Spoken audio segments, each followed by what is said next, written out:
Bonjour tout le monde, c'est Jean Gardy et on est à Black Star Confessional. Aujourd'hui, on a un invité pour qui j'ai beaucoup de respect. Un jeune homme qui représente beaucoup de choses pour la culture et pour la musique au Québec. Un jeune homme inspirant, un jeune homme profond et que j'espère connaître pour tout le reste de ma vie. Mesdames et messieurs, je vous présente Raccoon.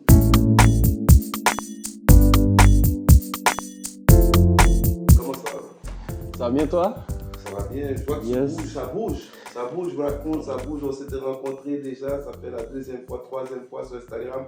À chaque fois que je te suis, je vois que tu continues, tu persévères. Ce que tu es en vrai, c'est ce que tu es sur Internet. J'aimerais que tu parles un peu aux gens de tes projets, qu'est-ce qui se passe, qu'est-ce qui s'en vient. Je veux comprendre où est-ce que tu trouves cette force-là, cette dynamique-là de multiplier les coups qui ont beaucoup de succès. Wow. Ok. Tout d'abord, faut que les gens comprennent que je suis un passionné, donc m'arrêter, c'est comme tellement pas une option. C'est comme ce que je suis en train de faire, c'est tellement quelque chose d'important pour moi. Euh, Tu sais, j'ai passé beaucoup d'années de ma vie à comme hésiter, faire des moves, hésiter, faire des moves. Puis là, maintenant que je vois que je commence à avoir un certain momentum, puis que je vois que c'est pas juste des essais, mais que ça commence à se concrétiser, j'ai envie de pousser ça le plus loin possible. Puis Euh, les projets que je fais, c'est ça, c'est continuer à faire ma musique, continuer à prendre de l'espace sur les réseaux, faire parler de moi, euh, créer une notoriété autour de mon nom, mais aussi créer un espèce créer une fanbase, créer des personnes qui veulent suivre qu'est-ce que je fais. Fait que c'est tous des mouvements liés à ma carrière. Parce que là, je t'ai vu à TVA. Là. Yeah. Shit, Yeah. t'as amené ça là. T'as amené ça à TVA avec Tikazo. Est-ce que tu Yeah. peux nous parler pour le monde qui, c'est sûr qu'il y a du monde peut-être qui ne vont pas te connaître, mais dernièrement, tu as sorti une collaboration. Oui, c'est une collaboration musicale. Oui, le beat est bon. C'est sûr, ça est génial. Mais ce que moi, j'ai apprécié, c'est l'alliance des générations, Ouais. le mélange des styles. Est-ce que ça, mon Trouble Action, on aime ça, les détails? Je veux Les savoir détails. comment tu as fait pour connecter avec Tikazo, avec Barnett, comment ça s'est passé, le cheminement, comment ce noyau-là s'est réalisé? C'est une bonne question. Ce qui est drôle avec cette histoire-là, c'est que ça s'est tellement pas passé comme les gens pensent. Là. Okay. C'est comme au début, le couplet que j'ai fait était supposé se ramasser sur un autre projet avec un autre artiste complètement différent de Connaisseur. Et dans le fond, j'ai entendu en parallèle que Culture, qui est le média qui a orchestré tout ça, euh, c'est ça, j'ai entendu qu'ils construisaient un album avec plusieurs artistes hip-hop, R&B de Montréal.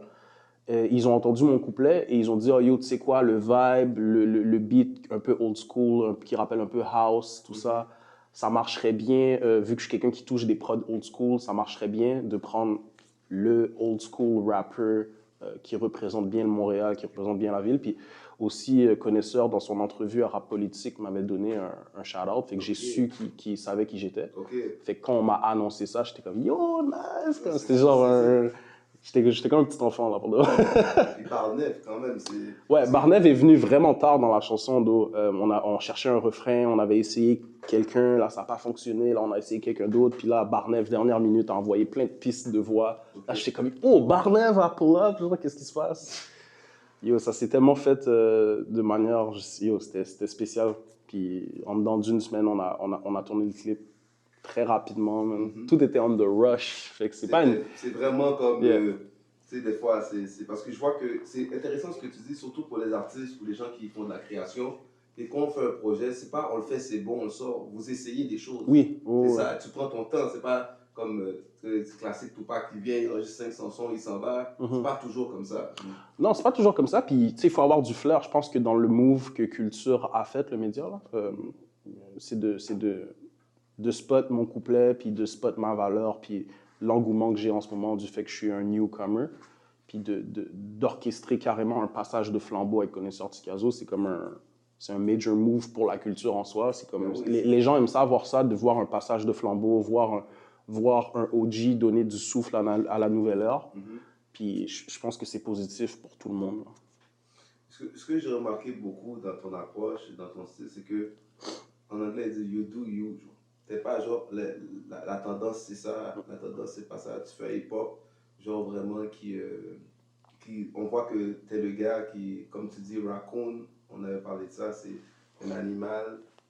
Mais parle-moi de Raccoon, parce que je ne vais pas te présenter formellement, mais quand quelqu'un a un nom, j'aime ça que la personne puisse dire ce nom-là, il puisse comprendre le concept de l'artiste. Est-ce que tu peux nous expliquer, comme tu m'avais expliqué, le concept de Raccoon, ça vient de où et ça représente quoi pour toi?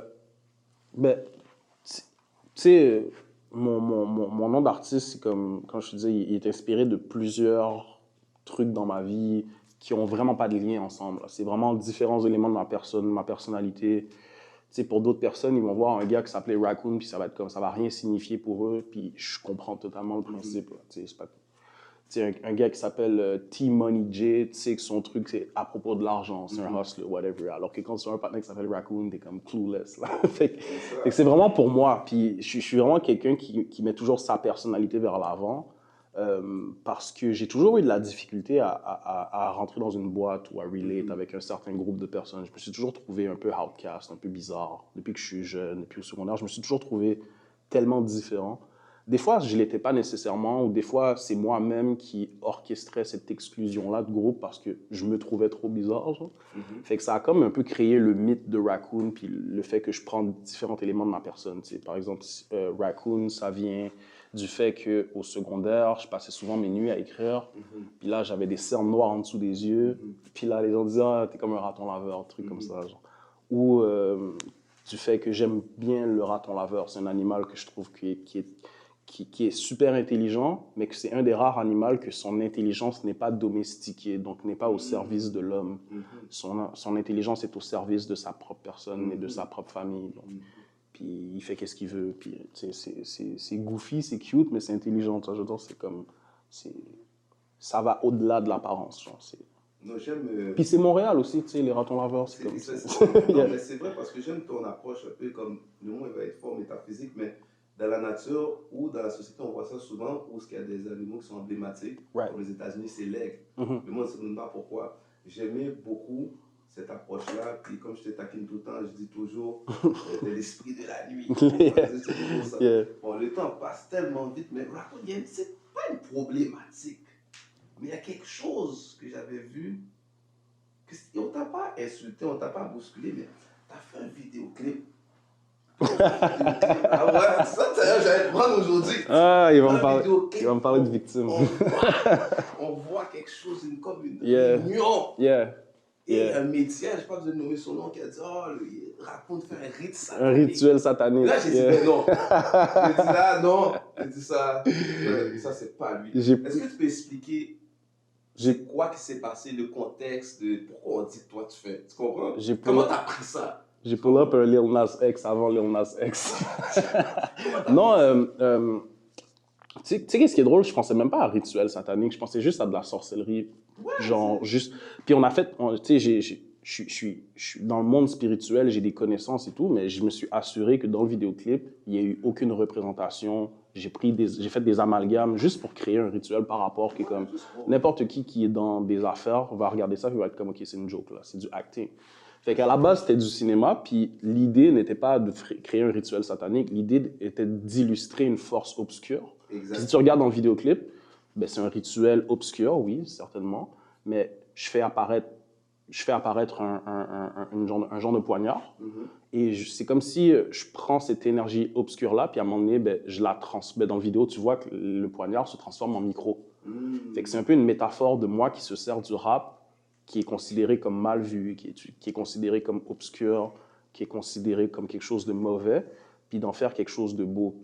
Genre favoriser la prise de parole, favoriser le discours, favoriser l'indépendance d'esprit, le fait d'avoir des choses à dire, puis d'être capable de les lay out sur un mic. C'est ce que je veux dire? Fait que c'est ma manière à moi de prendre un truc qui est obscur et de le tourner en quelque chose de bien. Genre. Ouais. C'est cette métaphore-là que les gens n'ont pas compris parce qu'ils aiment ça, le cloud. C'est pour ça que j'ai fait un rituel. Parce que c'est la transmutation des énergies. J'aime ça, tu dis, tu prends le poignard, tu te transformes en micro.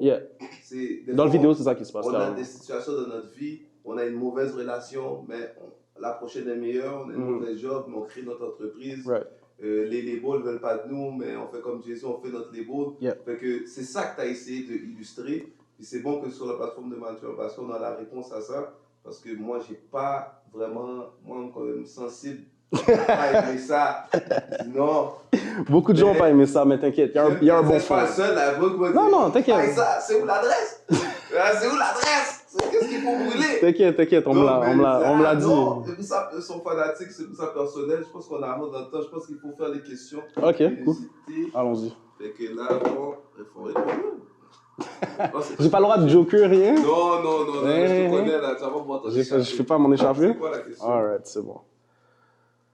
Ok, donc, avez-vous déjà fait semblant d'être malade pour sortir de quelque chose? Si c'est le cas, qu'est-ce que c'était?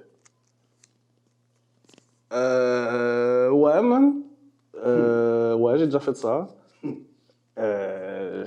J'ai peut-être déjà call malade parce que j'avais oublié de dire à mon boss que j'avais une gig de spectacle de prévu, là. C'est arrivé, là. Mais ça cause pas des problèmes des fois quand tu t'as... Ouais, parce que le monde ne sait pas. Tu m'avais dit que tu travailles toujours dans Los Angeles? Ouais, mais c'était pas à cet emploi-là que c'est arrivé, c'était un autre emploi. Mais Los Angeles, ta carrière musicale, c'est correct. C'est pas un centre jeunesse, c'est une maison de jeunes. Une maison de jeunes? Oui. Mais oui, ça, t'as pas besoin d'avoir de vie. Non. Quand t'es fatigué, c'est parce que tu fais de la musique. T'as su que t'es faite pour être ici, ok, y a pas tout ça. Non, les gens sont au courant. Ouais, je pense que c'est pour ça, c'était pour une gig. Ok, alright. Est-ce qu'il y a des personnes que vous suivez présentement sur les réseaux sociaux pour la simple raison d'espionner, voir ce qu'ils font? Ben, espionner et voir qu'est-ce qu'ils font. À quel niveau? Ben, je sais pas, tu sais, il y a du monde que... Genre, seulement dans le but d'observer ou... Juste pour dire, il est rendu haut, tu comprends? Des fois, on a des compétitions anonymes avec les gens, où, tu sais, on les haït pas, mais... Non, man, pour vrai, il y a personne que je... Pour de vrai, quand je suis quelqu'un, c'est parce que je m'intéresse. J'ai remarqué que souvent, hein, tu promotes les affaires des autres artistes. Ouais, mais oui. Ça, comme si tu files quelque chose, tu vas pas le garder pour toi. Non. C'est ma part. Non, je garde rien pour moi. Qu'est-ce que tu fais? Ouais, j'ai remarqué ça. Ouais. J'ai remarqué ça. Est-ce qu'on a le temps pour une autre, là? On y va, on continue. Allons-y. Bon. Ok. C'est quoi? Quelle est la chose la plus surprenante qui vous soit jamais arrivée? Oh my God. C'est une grosse question. Chose la plus surprenante. T'es comme, je pensais pas que ça allait arriver. Yo, c'est con à dire parce qu'on dirait pas que je suis surpris, mais je suis vraiment surpris d'où est-ce que je me suis rendu avec ma carrière. Genre, j'étais pas... Ouais. Je pense que mon ascension, puis juste le fait que chaque jour, puis que j'arrive à aller faire qu'est-ce que j'aime faire, genre, je pense... C'est quelque chose, hein? Yo, c'est tellement... Moi, je prends pas ça pour acquis, là, genre... Non, avant tu fais ça, yo, moi, je suis... On va dire, c'est quelque chose. Ouais, qu'il y a du monde qui ont des millions, des milliards, qui vont jamais goûter, là, de pouvoir vivre, d'être soi-même, comme tu viens ici, dimanche, t'es toi-même. Je suis moi-même. Fait que tu trouves que ton succès, ce que tu as accompli, c'est une des plus belles choses que... 100%. À date, so far, dans ma vie, peut-être si j'ai un enfant, je vais être émerveillé un jour par mon enfant, whatever. Mais là, pour le moment, j'ai pas d'enfant, j'ai pas de famille, so c'est ça. T'as juste passé le fait si je suis marié, je sais pas, monsieur, ou pas, c'est ça. Quand je vais marier, quand je vais rencontrer la femme de ma vie, tu sais pas si c'est la même. Si. Là, moi, je vais dire quelque chose, mais tu t'es émerveillé de ton succès, mais t'es conscient que c'est vraiment seulement le début. Parce qu'il y a le monde. Tu comprends qu'est-ce que je veux dire? Ouais, mais c'est juste pour te dire que de toute façon, je suis choyé, je me sens quand même chanceux à chaque fois. Ok, tu prends pas pour être comme c'est moi, là, je suis là, parle-moi pas. Plus j'avance, plus mon succès me rend humble parce que, jamais, il y a un temps dans ma vie où c'était tellement loin pour moi, cette affaire-là. C'était loin, là, c'était comme... Le rap, genre, comme les gens autour de moi, c'était dans le temps que rapper, c'était pas tant à la mode que j'ai commencé. Tu vois ce que je veux dire? C'est pas comme maintenant où est-ce que t'es un rappeur, puis il y en a partout. T'as déjà ton public, c'est easy, là. T'as pas besoin de payer $1 million de studio, puis de faire briser par 4 producteurs, tu fais ta chanson. Puis surtout avec le style, puis l'approche que j'essaie d'avoir dans le rap, puis de réussir avec cette approche-là. Genre, moi, dans ma tête, je pensais pas que l'industrie ou la culture allait laisser sa place je comprends ce que tu veux dire. À mon style, puis à qu'est-ce que je fais. Puis... Je comprends ce que tu veux dire. Ouais. Je comprends ce que tu veux dire. Je trouve ça vraiment intéressant ce que tu dis. Mais dans la même veine, j'ai une petite question rapide. Est-ce que ça crée des fois de l'anxiété, le succès pour toi? Énormément. Parce que tu comprends, des fois, il y a une attente. Parce que je sais, écrire quand tu montes, puis écrire quand tu es sur la montagne. Comment tu dis là avec ça? Ben, tu sais, écrire quand tu montes. Moi, j'écris point. Tu vois ce que je veux dire?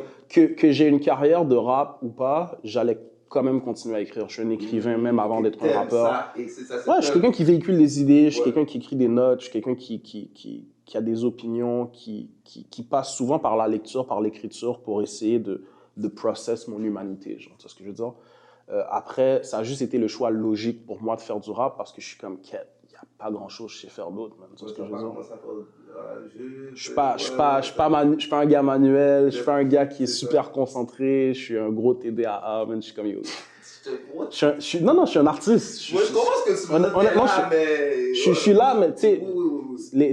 les gens voient mon excellence dans ma musique parce que c'est vraiment là que c'est situé. Mais sinon, dans ma vie, je laque sur beaucoup d'aspects. Puis je suis content de pouvoir dire que je suis bon dans quelque chose parce que j'ai longtemps pensé que c'était pas vrai. Là. Je comprends.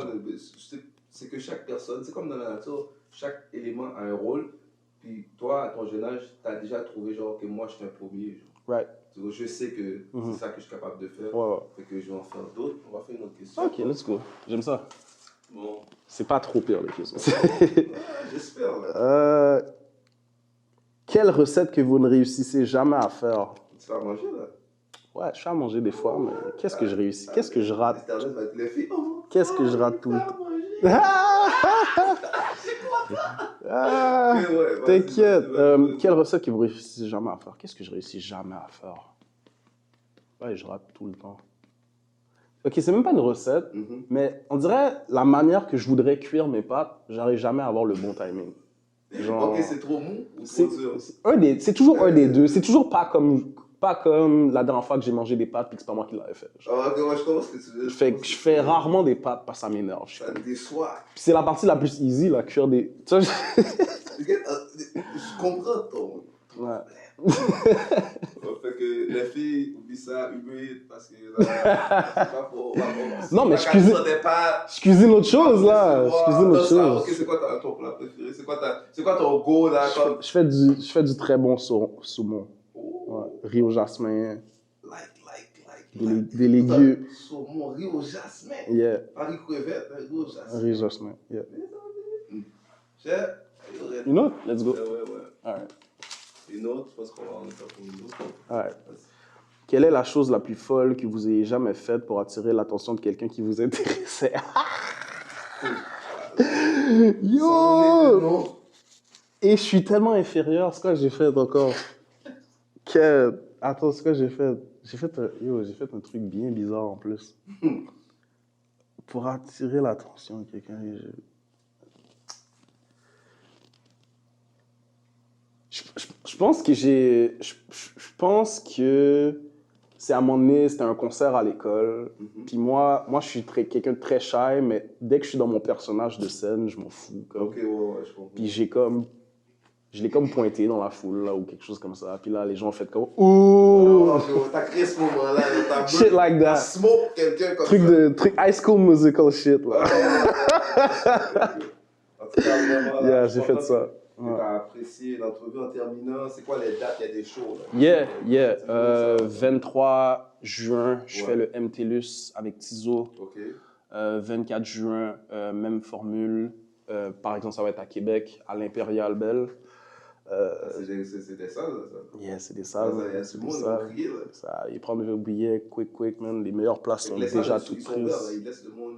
Ouais, man, so far, là, jusqu'à date, là, la vente de billets espace, comme les gens ont acheté leur place, c'est assis, c'est une formule distancée, 250 personnes. Ouais, mais c'est, on le prend, là. On le prend, man. Fait que Montréal, Québec, ça veut dire pour la Saint-Jean. Ouais, 23 et 24 juin. 24 juin, tu vas être... Tu sais, la Saint-Jean, c'est une grosse date. Très grosse date. On est Bagayo, on est son gros date. Et puis toi, tu vas être à Québec, sur la scène. Ça, c'est merveilleux, ça. Puis l'été, qu'est-ce qui arrive d'autre? As-tu d'autres choses? L'été, c'est vraiment... Je travaille mon prochain projet, mon prochain album. On continue. Ça va être mon plus gros album à venir. C'est un album que autant l'élite des médias qui m'adorent déjà vont aimer, que le street va m'aimer. C'est un public que j'ai pas encore touché, j'ai pas encore parlé à mon hood, j'ai pas encore parlé à mon peep, fait que je suis comme, let's go, man, ça va être nice. Parce que là, je suis content que tu sois là, parce que moi, quand ça tourne en Europe, en France, on ne peut pas joins-nous. Ah, jette là. Ah, ça, je l'attends. Merci beaucoup, Raccoon, merci beaucoup pour ta participation, mais pas seulement ta participation, pour ce que tu représentes, pour ce que tu fais, et que je sais que tu vas continuer à aller dans ton chemin, que la force va toujours rester avec toi pour te guider. Et merci au nom de mon show Black Story, donc c'était une merveilleuse entrevue. Merci mon bro. On le suit, on le follow, et il est des nôtres. Et quand quelqu'un réussit, fait un bon travail, il faut être avec lui, il faut le supporter parce que son succès, c'est notre succès. J'en ai